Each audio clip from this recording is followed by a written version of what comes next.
বিবিএতে কোন সাবজেক্ট সহজ? Accounting, marketing, finance নাকি ম্যানেজমেন্ট?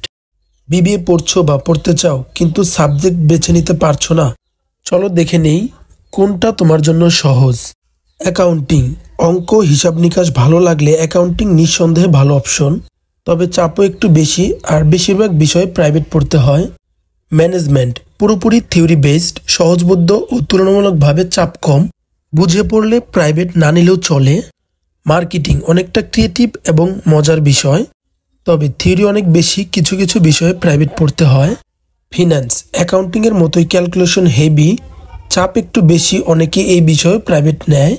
শেষ কথা, সহজ আর চাপ কম চাইলে ম্যানেজমেন্ট, অঙ্কে ভালো পারলে অ্যাকাউন্টিং বা ফিন্যান্স, আর যদি ক্রিয়েটিভ মনোভাব থাকে মার্কেটিং হবে সেরা। তোমার পছন্দ কোনটা কমেন্টে জানাও। লাইক, শেয়ার আর সাবস্ক্রাইব করতে ভুলো না।